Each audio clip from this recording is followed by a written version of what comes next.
రామేన్పేట మండలం లక్ష్మపురు గ్రామంలో విద్యుత్ బిల్లుల కోసం వచ్చిన ఏఈ తిరుపతి రెడ్డి అసభ్యకరంగా ప్రవర్తించడం కాకుండా విద్యుత్ మీటర్లు ధ్వంసం చేశారని స్థానికులు ఆగ్రహం వ్యక్తం చేశారు.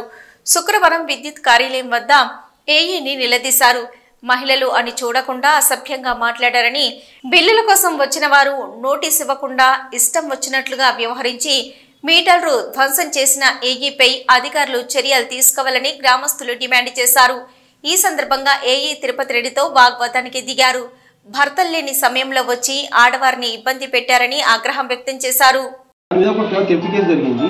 ఆ థెఫ్ట్ కేసులో భాగంగా నేను అక్కడికి వెళ్ళిన తర్వాత అక్కడ డిస్కనెక్ట్ చేయడానికి వాళ్ళ ఇద్దరు అన్నదమ్ములు లింక్ సర్వీస్ ఉన్నాయి కాబట్టి లింక్ సర్వీస్ డిస్కనెక్ట్ చేసినాను. అది వాళ్ళ బాధ, వాళ్ళకి డిస్కనెక్ట్ చేసినందుకు వాళ్ళకి బాధ అంతే. ఈ పేమెంట్ కట్టమన్నాం. ఇక్కడ థెఫ్ట్ కేసు అమౌంట్ ఉంది, అక్కడ అగ్రికల్చర్ అమౌంట్ ఉంది, ప్లస్ ఇది డొమెస్టిక్ సర్వీసు ఏదైతే ఓఎస్ఎల్ సర్వీస్ ఓఎస్ఎల్ పేమెంట్ ఉంది. ఇవన్నీ కలిపితే 12,000 ఉంది. ఆ పేమెంట్ కట్టమని చెప్పి చెప్పినాం మేము. ఇవన్నీ వాళ్ళకి వివరించారా? ఇప్పుడు ఇందాక మార్నింగ్ ఆయన వచ్చి మాట్లాడినప్పుడు కూడా ఏదో ఒకటి కట్టేస్తాం సార్, ఒకటి కట్టేసి మిగతా తర్వాత కట్టుకుంటామని చెప్పి చెప్పిండు. మళ్ళీ తర్వాత దాన్ని మళ్ళీ ఈ విధంగా మాట్లాడుతున్నాం. దౌర్జన్యం చేస్తాను నేను ఆఫీసర్ సార్. నేను దౌర్జన్యం అంటే ఎట్లా దౌర్జన్యం చేస్తాం సార్? మనం డిస్కనెక్ట్ చేయడం దౌర్జన్యం అవుతుందా సార్? డిస్కనెక్షన్ వేరు, దాన్ని పగలగొట్టలేదండి. తప్పు, అది తప్పు ఆరోపణలు. కస్టమర్ అంటారు, అది ఆయన అంటూ కావచ్చు, ఆయన ఆరోపణ. మీరు లేకుండా మరి మీ సిబ్బంది ఎవరన్నా? మేము మా సిబ్బంది నాతో పాటే ఉన్నారండి. మేము ఎక్కడ పోయినా నలుగురం వచ్చినామండి.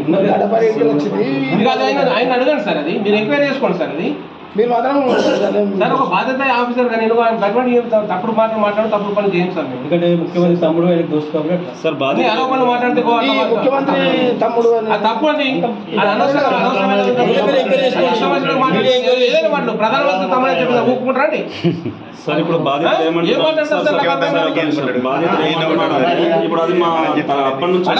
కోపం మస్తు మాట్లాడతారు సార్, నచ్చినప్పుడు మస్తు మాట్లాడతారు సార్.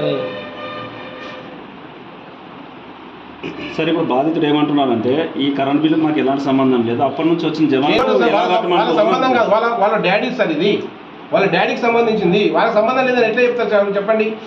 మా డాడీ చనిపోయి 12 ఏళ్ళు అవుతుంది.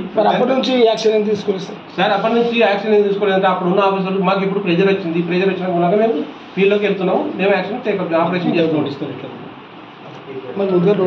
ఆల్రెడీ మా వాళ్ళు 4 సార్లు పోయి చెప్పించారు సార్. 15 రోజుల నుంచి అంటే బాధితుడు ఏమంటున్నాడంటే మాకు ఇన్ఫర్మేషన్, ఎలాంటి ఇన్ఫర్మేషన్ లేకుండా విచక్షణ రహితంగా పోయి గడపరాలతో మీటర్ వలగొట్టడం ఇది ఎక్కడికి ధర్మం అని ఆయన అడుగుతున్నాడు. దాన్ని ఎట్లా అడుగుతున్నాను, నేను ఎట్లా సమాధానం చెప్పాను నాకే అర్థం. నేనైతే కస్టమర్ చెప్పింది కాబట్టి మిమ్మల్ని అడుగుతున్నాను సార్. కస్టమర్ ఏదైనా చెప్తారు సార్. మీరు దాని మీద మీరు ఎంక్వైరీ చేసుకోండి. బాధ్యతలు చెప్తున్నారు కాబట్టి నేనేమంటున్నా, బాధితుడు లగేజ్ బిల్లు అడిగారు కడతాం సార్ అని చెప్పి కొంచెం టైం కావాలి సార్ అంటే రేపు ఆఫీస్కి వచ్చి మాట్లాడమని చెప్పారు. ఆఫీస్కి వచ్చి మాట్లాడమంటే ఈరోజు ఆఫీస్కి వచ్చినప్పుడు వచ్చి మాట్లాడి మాకు ఉన్న బిల్లును ఈ 6,000 రూపాయలు ఇచ్చిండు. ఇచ్చి మేము కట్టుకుంటే క్లియర్ అయిపోతుంది అని చెప్పి కాగితాలు ఇవ్వడం జరిగింది. ఇన్నాడికి వచ్చి బిల్లు కట్టమని చెప్పేసి వైర్ కట్ చేసిండు, డిస్కనెక్ట్ చేసిండు. ఎంతమంది చేసిండు అనేది ఊర్లో నా ఒక్కరి పరిస్థితి చెప్తున్నాను. ఆ మీటర్ను అదేంది అది పాత మీటర్ అని చెప్పేసి కొత్త మీటరు తర్వాత తీసుకోవాలని చెప్పేసి పాత మీటర్ తీసేస్తామని చెప్పి, కానీ ఆ పాత మీటర్ బిల్లు పే అయ్యేదాకా ఏమని చెప్పేసి మళ్ళీ వాడిని పెట్టేసిపోయారు. అది పాతది ఓల్డ్ దాన్ని పాతది. సరే, మల్లేశము లక్ష్మాపూర్ విలేజ్. మా నాన్న చనిపోయి 10 సంవత్సరాలు అవుతుంది. మా నాన్న మీటర్ ఉందని చెప్పేసి వాళ్ళు రెగ్యులర్గా నడిపించి బిల్లు మొత్తము కట్టాలి తప్పకుండా అని 5,000 బిల్లు మినిమం బిల్లు వేసారు. మళ్ళీ ఫైన్ అని చెప్పేసి ఫైన్ ఒకటి మళ్ళీ ఏదో కేసు అని చెప్పి కేసు వేసారు. నిన్న మొత్తం ప్రొద్దున్నకి ఇదే జరిగింది మా ఊళ్ళో. ఎవరు లేకుండా మా ఇంట్లో ఉన్న ఆడవాళ్ళను బెదిరించేసి తమ్మకి కలెక్షన్ కట్ చేసి మన ఆనం పేరు మీద ఉన్న అసలు మీటర్ యూజ్ చేస్తలేము. ఆ మీటర్ వీళ్ళ దగ్గరనే ఉన్నది, వారి దగ్గరనే ఉన్నది పాత మీటర్ తీసుకొచ్చి ఇక్కడ మా విలేజ్లో ఉన్నటువంటి ఆయన లైన్ మ్యాన్ రవికి ఇస్తే రవి తీసుకొచ్చి ఇక్కడ ఇచ్చేసిండు.